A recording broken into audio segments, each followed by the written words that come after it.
I'm Daniel Dadzie. We'll take you straight to Parliament because the Trade and Industry Minister, Alan Kojo-Tremantin, is currently facing the ad hoc committee that has been set up to investigate the allegations of extortion and of $100,000 from some expatriate businessmen for access to the Ghana Expatriate Business Awards.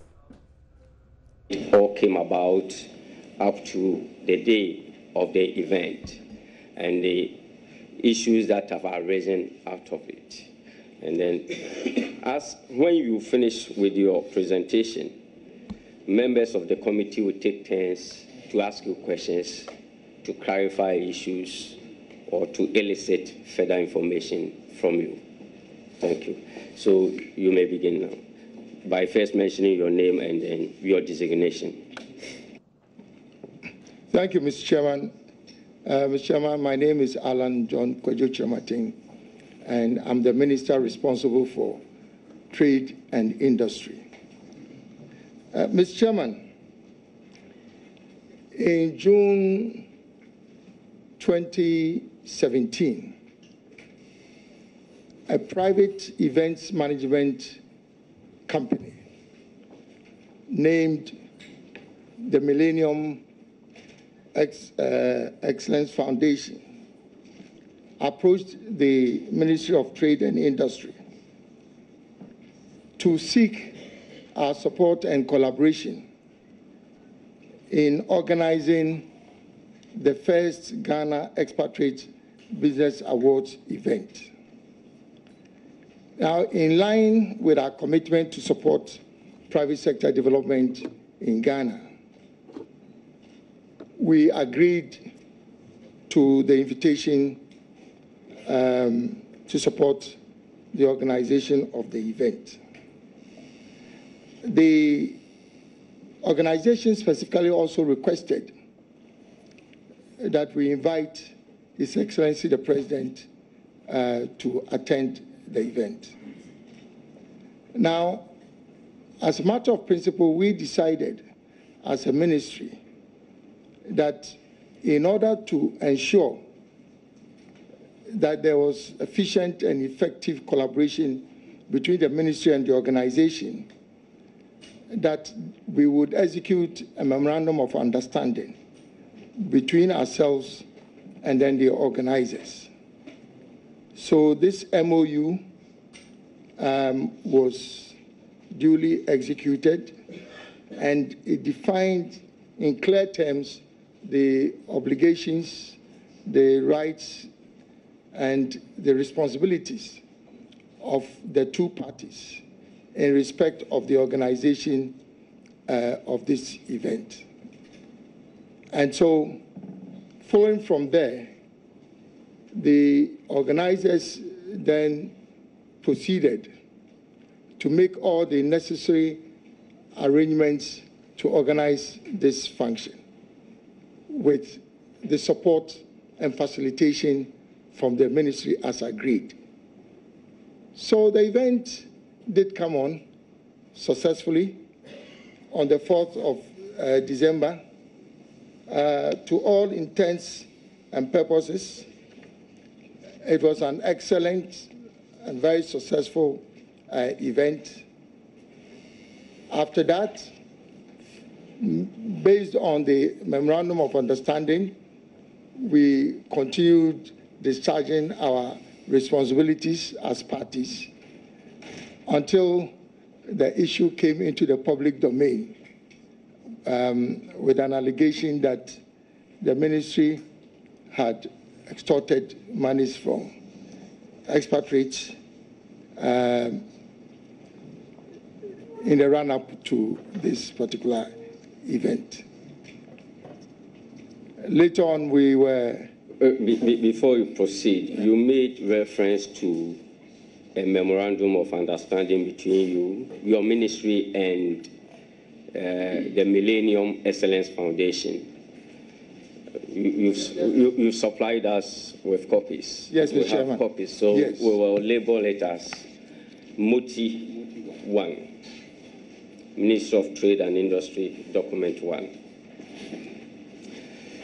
So you said after the event, some issues were raised, allegations of extortion. Yes, Mr. Chairman. Now, I did also indicate that subsequent to this public controversy around the alleged extortion, we were summoned to Parliament, and there was a motion to the effect that a levy had been imposed, and I think the matter was duly discussed, and then this committee was formed, and that's why I'm here, Mr. Chairman. Thank you. Can you speak to the Memorandum of Understanding? Mr. Chairman,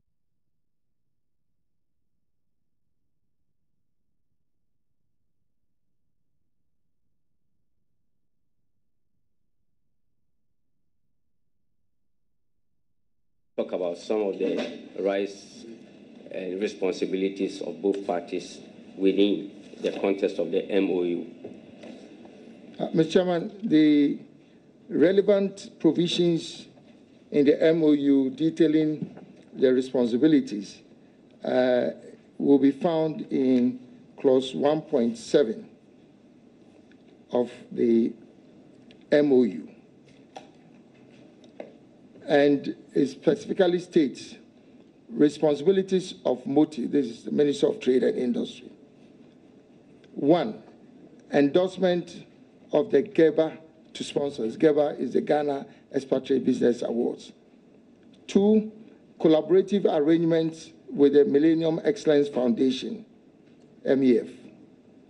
Invitation of national stakeholders to the GEBA Planning Committee, such as Office of the President, Ministry of Finance, Ministry of Foreign Affairs, GIPC, GEPA, Ghana Free Zones Board, GRA, AG's Department, AGI, and other potential agencies. Chair of the Ghana Expatriate Business Awards. Then provide use of MOTI conference room for stakeholders meeting. Invite the Office of the President to the GEBA Prize event. Invite senior ministers to the GEBA Prize. Invite global chairpersons of established expatriate firms in Ghana. Nominate a MOTI official to be part of the nomination process. So these are the responsibilities of the ministry as defined in the MOU. The responsibilities of the foundation was as follows. Coordinate. And Mr. Chairman, I just want to draw particular attention to this one. Coordinate, design, and solicit from sponsors nationwide all the funding required for the successful hosting of the GEBA project. Coordinate, design, and solicit from sponsors nationwide all the funding required for the successful hosting of the GEBA project. 2, provide professional expertise to host a successful GEBA Awards initiative. 3, coordinate, organize, and manage the activities of the GEBA Awards Day. I repeat, coordinate, organize, and manage the activities of the GEBA Awards Day. 4, engage an audit firm to oversee the entire awards nomination process and defer results to the MOTI. 5, coordinate with all subcontractors to provide logistics services for the awards event. 6, collaborate with the MOTI PR office to ensure proper dissemination of information that goes out to the press. And last but not the least, no, there's more.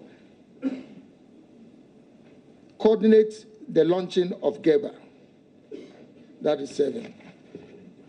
8, prepare a project concept at the end of each GEBA event. 9, engage the private sector to raise funds for the hosting and management of GEBA.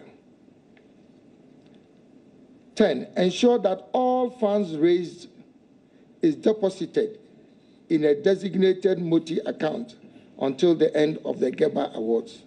And I repeat that.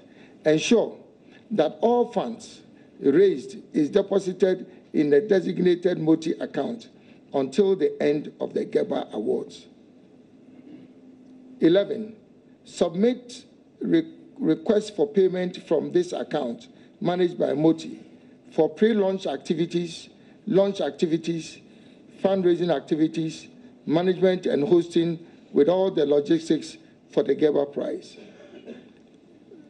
Prepare a report of the entire process after the event and submit to the Minister of Trade and Industry.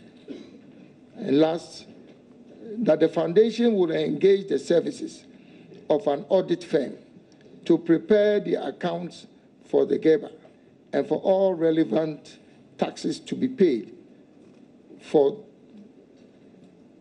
through the funds raised for each biennial event. And Mr. Chairman, I also would like to draw attention to Article 1.4, preceding the definition of the responsibilities I've just outlined. And it says that the MEF, that's the foundation, will solicit all funds to host the GEBA Prize event from inception to hosting of the event, and that all funds will be lodged in a MOTI account till after the event, if completed. So, Mr. Chairman, I have no doubt in my mind that there was clarity between the two parties as to the responsibilities bestowed on either party. And this is reflected in the Memorandum of Understanding. Thank you, Chair. You have also supplied us a document titled Ghana Expatriate Business Awards, which is a letter signed by one of your deputies, Honorable Carlos Kingsley Ahinkra. Is that right? Yes, Mr. Chairman, yes, indeed. We label it MOTI 2. If you can speak to that document. Mr. Chairman, one of my two deputies, Mr. Carlos Ahinkra, was put in charge of this collaboration between the ministry and the foundation. And in pursuance of our joint commitment to organize this event, Mr. Carlos Ahinkra signed a letter that is before us, Exhibit MOTI 2, seeking to introduce this event to the target beneficiary companies, which is these expatriate companies. And so if you read the substance of the letter, on the face of the letter, it is very clear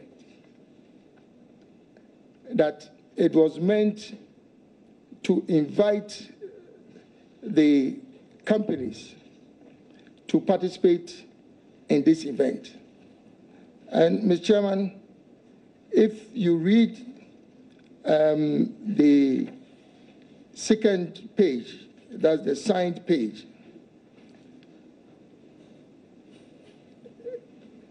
it reads as follows, paragraph 2.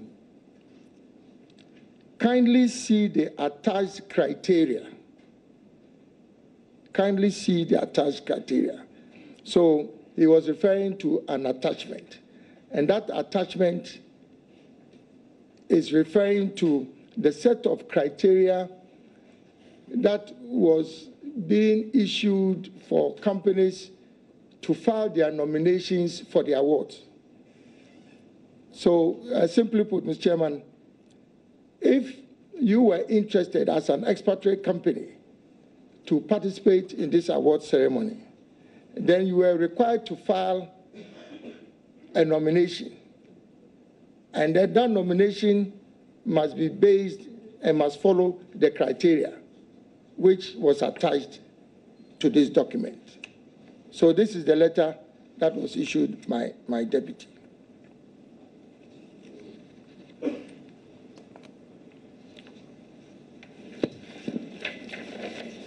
Thank you. You have also supplied us with a sheet, Ministry of Trade and Industry, Ghana Expatriate Business Awards, receipts.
Please give the document to the minister.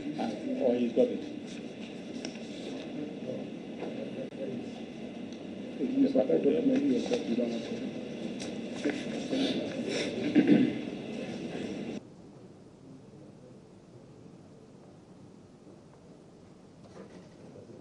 Yes, Mr. Chairman. That will be Moti 3. Moti 3. The receipts. Yes, Mr. Chairman.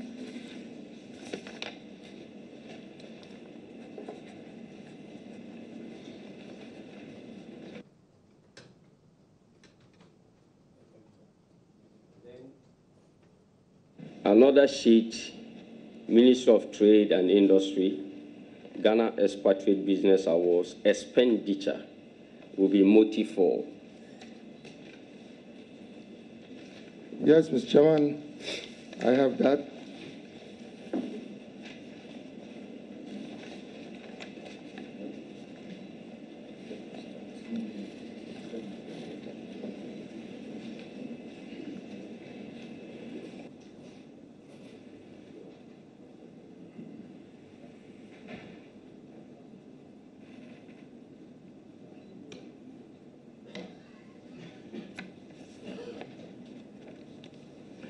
Is that all that you have for us for now? Yes, Mr. Chairman, following the interrogation, if there's a need for any additional documentation, it will be provided. Honorable Kuje. I'll come back later. I'm still in the...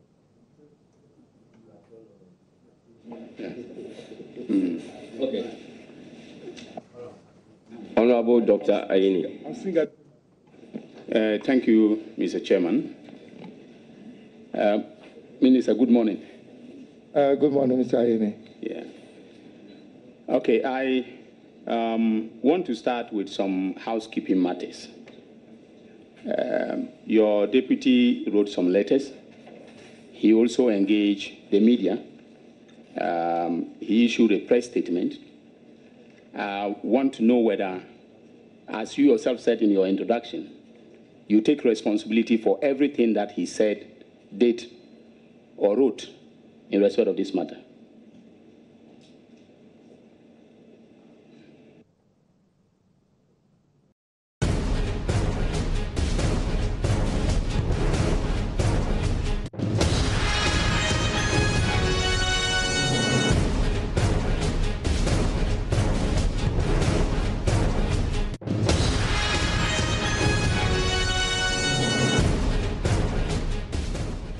The accompanying benefits, with the benefits attached, has not made reference to a physical attachment. The only physical attachment that is being referred to is in paragraph 2 on that same page that the honorable member is referring to. And it says expressly, kindly see the attached criteria. The same words are not being used in the phrase that the honorable member is referring to. So, as I said, maybe the use of the word with the benefits attached may not be as elegant as it could be, but it is not referring to an attachment. Honorable Minister, I'm sure you watched TV diligently yesterday. I'm saying, what benefits were to be attached as far as this event was concerned from the side of your ministry? You wrote this letter, and you said, we invite you to support the organization and hosting of this laudable initiative with the benefits attached. I'm not saying that there's any physical document attached, because yesterday there was, a lot of back and forth regarding a certain document that was attached, all right? And there was denial that it was not part of, okay? I'm saying, what benefits were contemplated or anticipated, okay, that you were announcing to these companies from your communication? Mr. Chairman, I think it will be useful to consider various components of documents that are before us. There's the MOU. Honorable Minister, yes. I know you are very smart, but yes, I know, but I am saying it's a simple, straightforward communication.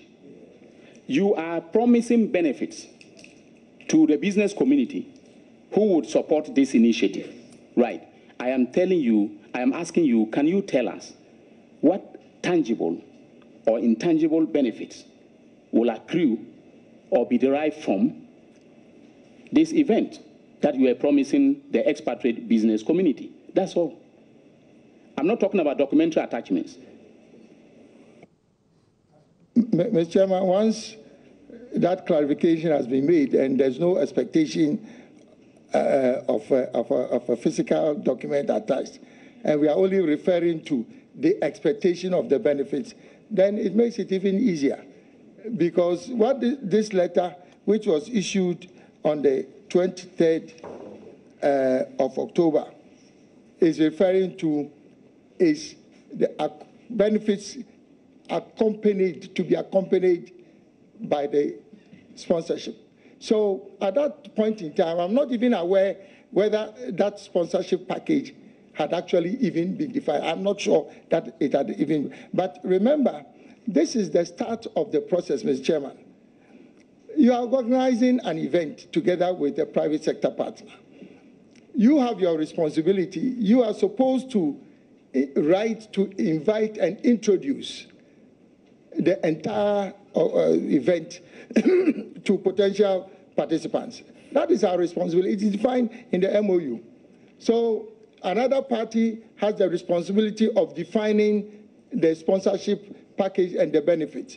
So if we write a letter in pursuance of our own responsibility, that please try and file your nomination for this event and also make an effort to sponsor with anticipated benefits that will come in. I'm not sure there's any difficulty. But, Honorable Minister, it was your ministry that was promising these benefits to the businesses if they supported it. And I'm just saying, what in the world were these benefits?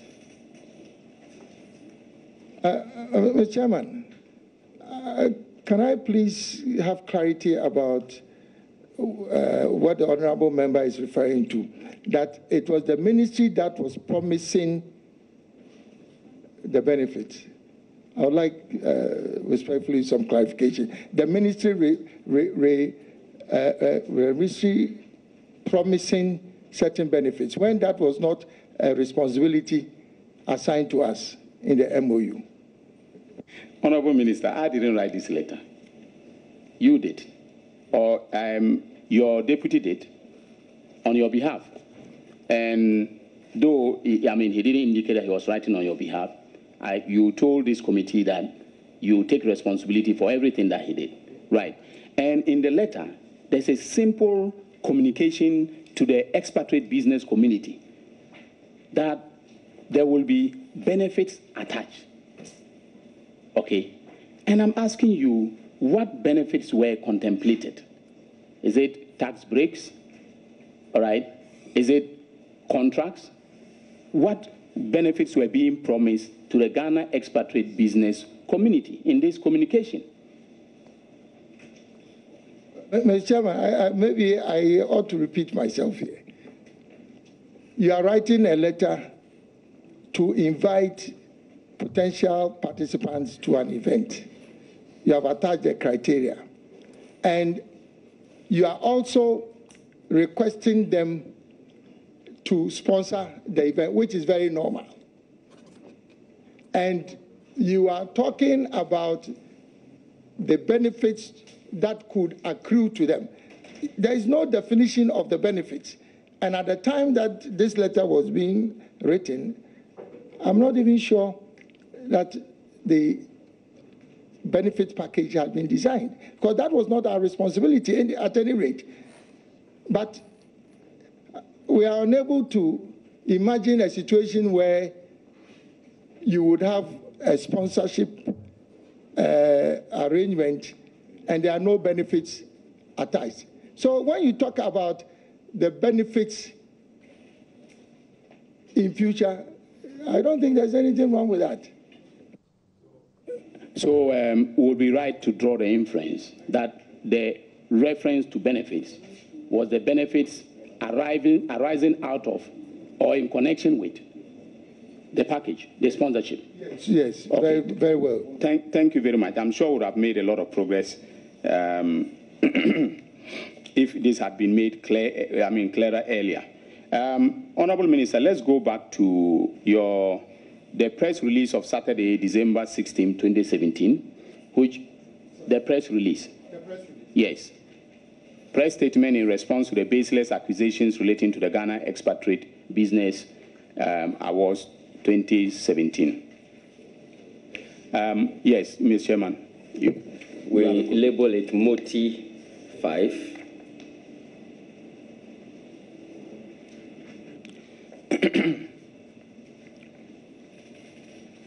Yeah. Now, Honorable Minister, in that press statement,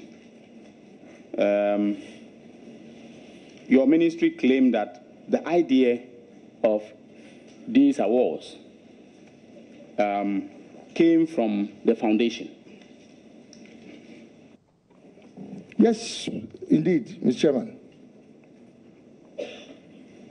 Was there any correspondence between your ministry and the foundation to this effect? Did they write to you, or how was the idea communicated to you?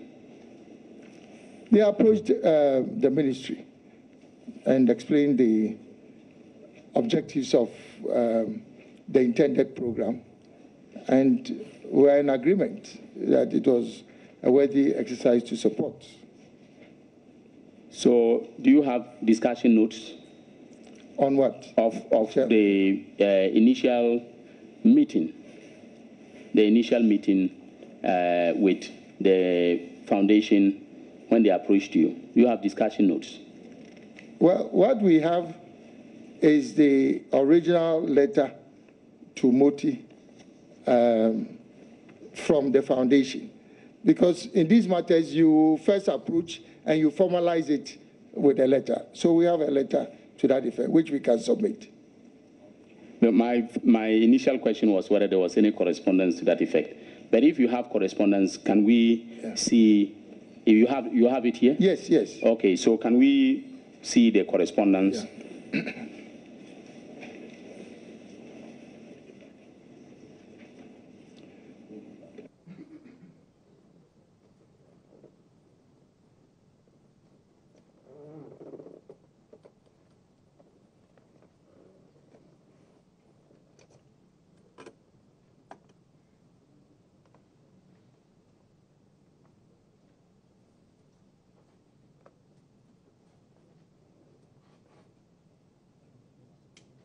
Yes, Chairman, can they make copies for the and for it to be tendered in evidence? Copies be made.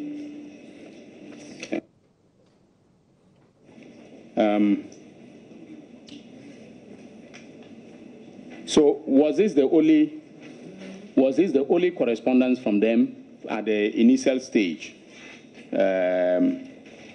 informing government of this idea? Was this the only correspondence? This is the one that I have in my possession. I can't recall whether there was subsequent correspondence. And in that press release, you also referred to, in paragraph 6, a sponsorship program that included a series of fundraising dinners and sponsorship packages. Can you explain?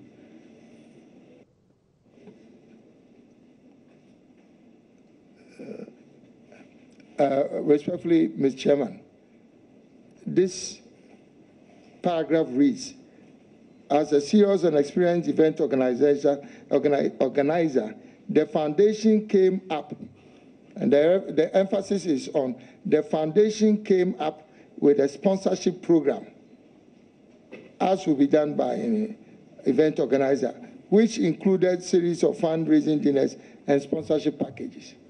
So, Honorable Member, when you say, can I explain, I'm unable to understand. How many fundraising dinners were you going to have? This, I'm sure, can be verified from the foundation. Okay. Thanks for that answer. Can we go to your December 21st, 2017? Which one?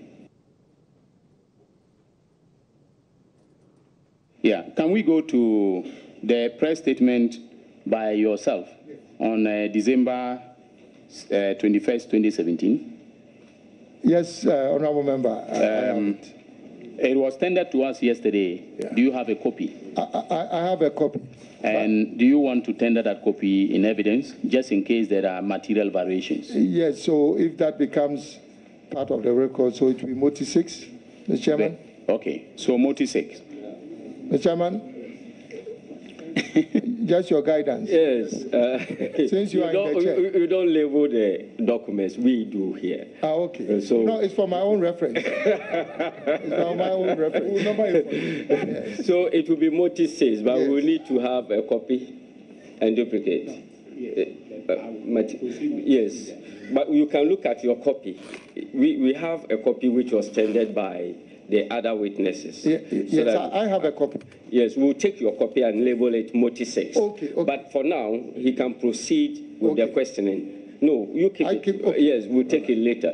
So you can proceed. I think they are the same. Yes, yes. The same.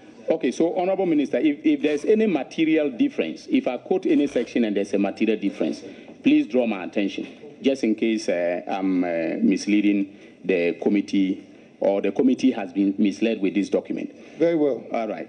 Now, in paragraph 1 of that document, you flatly denied any involvement or knowledge on the part of the president or the presidency in this matter. Do you stand by that statement? Honorable Chairman, just for clarity, maybe the honorable member can read it so that we know the specific phrase he's referring to. Okay. Honorable Minister, you said in this letter that I wish to state categorically as follows. Neither His Excellency the President nor any official of the presidency, directly or indirectly, or even remotely, was connected with the said event. The President was invited as a special guest of honor, and he graciously accepted the invitation and attended the event. And I'm asking you whether you stand by this statement. Mr. Chairman, I stand by the statement. Okay. So can we go back to your Deputy Minister's letter of October 23rd?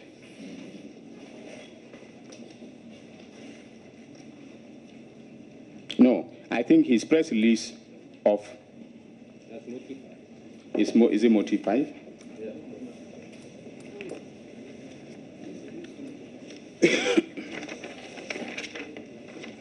Do you have the press release?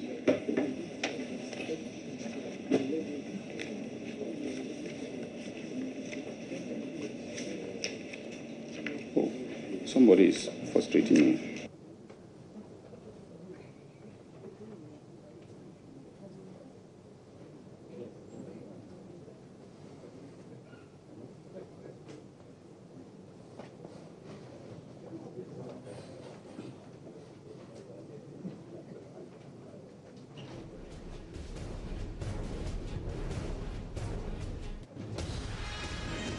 Honorable Minister, let's go back to Exhibit Motive 5. Yes, Honorable Member. And paragraph 3 of Motive 5 reads, upon the conception of the novel idea, the Foundation informed the government through the presidency and further sought partnership with the Ministry of Trade and Industry and so on and so forth. This was the press release of December 16th. And by December 21st, you were denying that the president or presidency had any knowledge of this event. Is that correct? Mr. Chairman, respectfully, I do not see any inconsistency between these two statements. And why do I say so? The honorable member is referring to the fact that the foundation informed the government through the presidency. Information. And the honorable member is then referring to a subsequent press statement in which I have asserted and I am confirming that His Excellency, the President, nor the presidency was not directly or indirectly or even remotely connected to the same event. Mr. Chairman, on the lighter side, if the honorable member informs me about the wedding of his daughter, that is in a figurative way, informs me and even invites me to the wedding, is there a supposition then that I become connected to the organization of the wedding? If you inform the presidency, are we then suggesting that by mere information, then the presidency had been connected to the organization of the event? That's where I do not see the inconsistency, respectfully. So what was the purpose of the information to the presidency, and was that in writing? It's very clear in the statement that is being referred to and which you have quoted. It says that upon the conception of the foundation informed the presidency. So it lies in the belly of the foundation to describe the nature of the information. But on the face of the record, it's very clear. They say inform the presidency. And I'm saying that the information does not necessarily mean that the president was connected with the organization of the event. That's all I'm saying. Okay. Thank you very much for that clarification. And in the same press release, Honorable Minister, you said the ministry facilitated the organization and hosting of the event. What was the nature of the facilitation? Besides writing the letter introducing the foundation, what other things did you do by way of facilitation? Mr. Chairman, I refer the honorable member to the MOU. And that was why I started with that. That is the foundation document describing what both of us as parties did.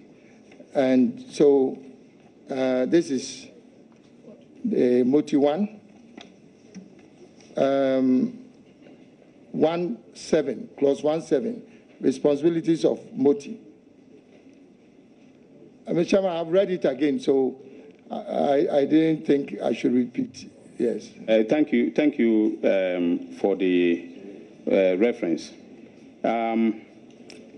So in the MOU, you agreed that 90% of the proceeds will be paid to the foundation. Is that correct?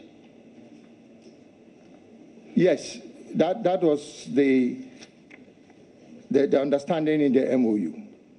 And the ministry will retain 10%. Mr. Chairman, once this is a reference now being made, if we can just read, it makes it very clear. We just let us read that portion, and then I think we will. So that is clause 1.62. 1.62, Mr. Chairman, of the Memorandum of Understanding. And I read as follows. It is agreed that after all expenses are paid for, the remaining agreed funds are transferred into the MEF account. That funds left over, that's 10%, will be retained by MOTI for subsequent hosting of GEBA and initiatives that are derived from the event, such as an expatriate advocacy and support association and organization of a Ghana expatriate business forum, similar to the Davos-style forum. So that is a relevant clause. Okay, so in future, you don't intend to raise funds again. You'll be using these funds for organizing the event. Mr. Chairman, for clarity, it says that the funds left will be retained by MOTI for subsequent hosting. So my understanding is that this will only be contributing to that process. I'm not sure that you retain 10% of funds for a whole, and that will be adequate to organize subsequent events. So my understanding is that it will go towards the organization of subsequent events. Okay. But in the same MOU, you refer to financial support to your technical or planning team, right? Is that correct? Honorable Member, if you could make reference to the specific clause. Same clause that you read, Honorable Minister, 1.62. Yeah. The numbering is a little bit a little bit awkward, but yes. 1.62. So it says that, but Honorable Member, you are saying that there's an indication of financial support for beyond this 10% matter. So which part of it are you referring to?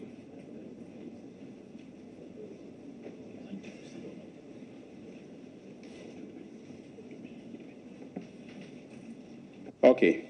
Honorable Minister, clause 1.62. There's two there. It's supposed to be... Oh, okay. Yes, that's why I said, yeah. So it's the first one, the first 1.62. Okay. Yes, the first 1.62. It will be agreed that the MEF will retain 90% of all funds raised, and to ensure enough funds are there to host the entire event and require expenses, including financial support to all members of the technical team, planning team, and publicity expenses. Is that correct? Is that? He will answer, but for purposes of our report, because there are two 1.62s, maybe we should know how to label the first and the second. So that 1.62A and 1.62B. Exactly. Yeah. So the first one is A, the second one is the B.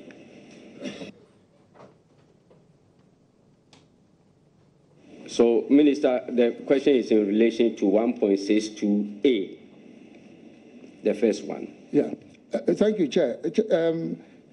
Chair, my understanding is that the 90%, let's say if we raise 100 Ghana cedis, 90% of it will be retained by the foundation.